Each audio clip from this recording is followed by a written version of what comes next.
안녕하십니까. 고난주간 6번째 날 토요일을 지나가고 있습니다. 코로나19로 인해서 저희들이 함께 모이지 못하고 있는 상황 가운데 있습니다.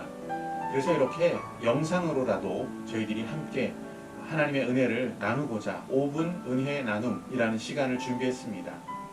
오늘은 우리가 구원에 관하여서, 그리고 인간 존재와 신존재, 그리고 하나님의 은혜에 관하여서 저희들이 좀 나눠보고자 합니다. 굉장히 큰 주제지만 가장 중요한 것은 구원, 우리의 구원에 관한 것을 함께 나눌 수 있는 그런 시간이 되었으면 좋겠습니다.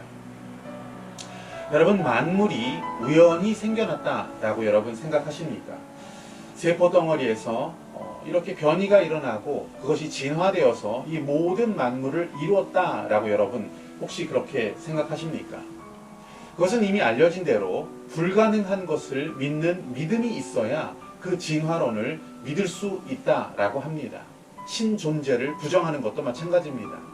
하나님이 없다라고 이야기하고 주장할 때에도 강력한 그 불가능한 상황에 대한 것을 믿는 믿음이 있어야 그것을 고백할 수가 있게 됩니다. 여러분, 우리 인생은 어떻습니까? 언젠가는 죽게 되어 있습니다. 우리는 죽음을 맞이할 수밖에 없는 존재입니다.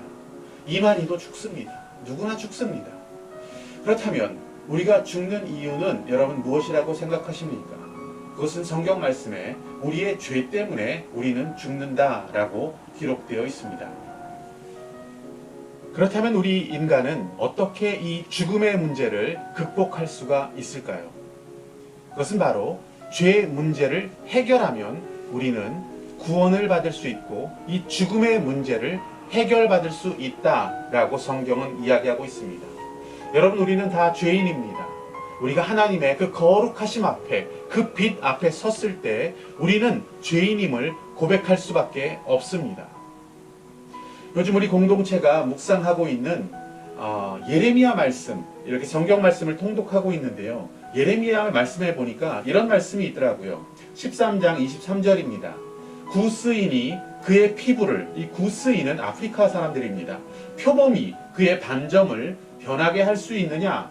할 수 있을진데 악에 익숙한 너희도 선을 행할 수 있으리라. 아멘. 이렇게 말씀하고 있습니다.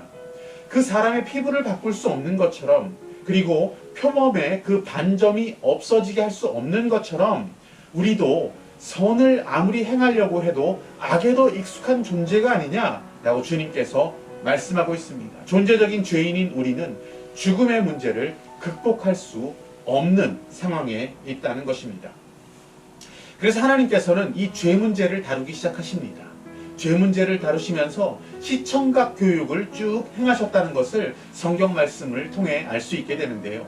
구약의 백성들은 그 시청각 교육을 통해서 죄가 얼마나 무서운지, 죄의 대가는 무엇인지, 그리고 우리가 어떻게 속죄함을 받을 수 있는지, 죄 용서를 받을 수 있는지를 하나님께서 그들을 교육시켰다라고 성경은 기록하고 있습니다.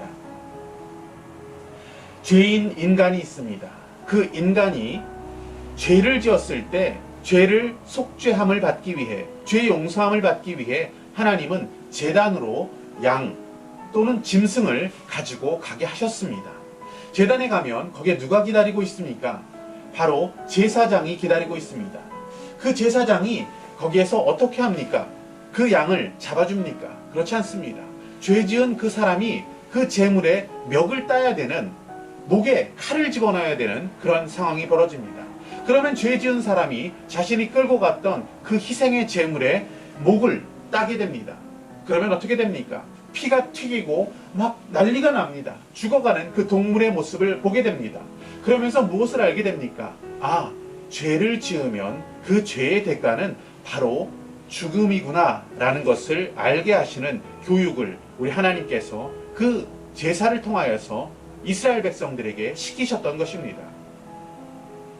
자, 그리고 이제 그 죽음이라는 것을 죄의 대가로 알게 된 이후에 그냥 거기서 끝났습니까? 그렇지 않습니다. 그 죽은 짐승을 조각조각 나누게 합니다. 그러면 죄인인, 죄 지은 그 사람이 모든 것을 조각조각 나누어서 그것을 어떻게 합니까? 제단 불 위에 던지라 라고 합니다. 그러면 제단 불 위에서 그 조각조각 나뉘어진 짐승의 그 피와 살이 타고 있는 모습을 백성들이 보게 됩니다. 그러면서 무엇을 알게 됩니까? 아, 죽음에서 끝나는 것이 아니구나.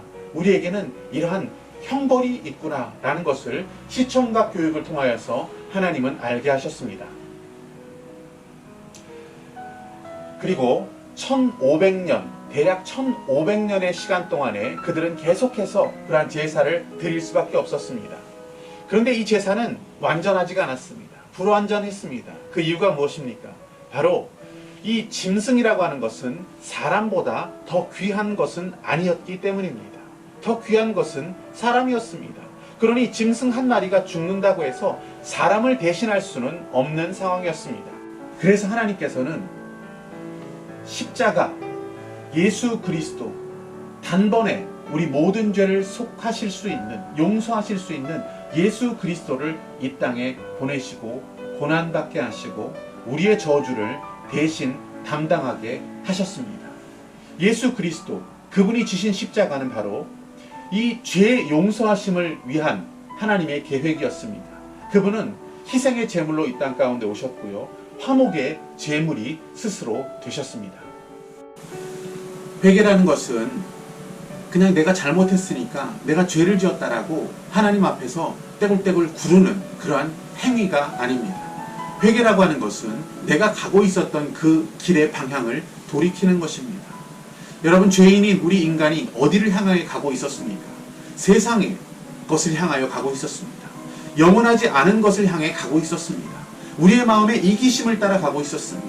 내 욕심을 따라서 살아가고 있었습니다. 그 모든 방향을 180도 돌이키는 것, 그것을 성경은 회개라고 합니다. 그래서 우리는 어느 방향을 향합니까? 하나님을 향합니다. 진리를 향합니다. 말씀을 향합니다. 그리고 영원한 관점을 갖는 것, 그것이 바로 회개라고 할 수 있겠습니다. 그 회개한 우리가 무엇을 가져야 합니까? 믿음을 가져야 합니다. 그것이 구원에 반드시 필요합니다. 여러분, 믿음이라는 것은 무엇입니까? 여러분의 감정입니까? 그렇지 않습니다. 우리의 감정은 불완전합니다. 우리의 감정은 언제나 오락가락합니다. 그 감정을 가지고 우리가 믿음의 확신을 가질 수 없습니다. 믿음이라고 하는 것은 바로 성경 말씀에 약속되어져 있는 그 말씀을 믿는 것입니다. 내 믿음이라는 것은 어디에 기초를 두고 있냐면 나의 감정이 아닌 하나님의 영원한 말씀 가운데 기초를 두고 있는 것, 그것이 우리의 믿음이 되어야 합니다.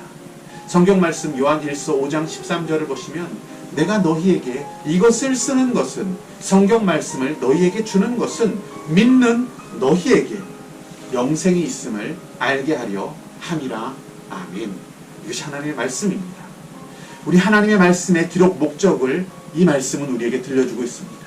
하나님이 도대체 왜 성경 말씀을 우리에게 주셨습니까? 하나님이 이것을 쓰신 이유가 무엇입니까? 믿는 자에게는 영생이 있음을 알게 하시기 위해 이 성경 말씀을 우리에게 주셨다라고 기록하고 있습니다. 여러분, 믿음 가지고 계십니까? 이 고난 주간에, 그리고 부활을 우리가 기뻐하고 감사하는 이 시기에 여러분이 혹시라도 이 믿음 가운데 서지 못하였다면 오늘 믿음을 가지시기를 축복합니다.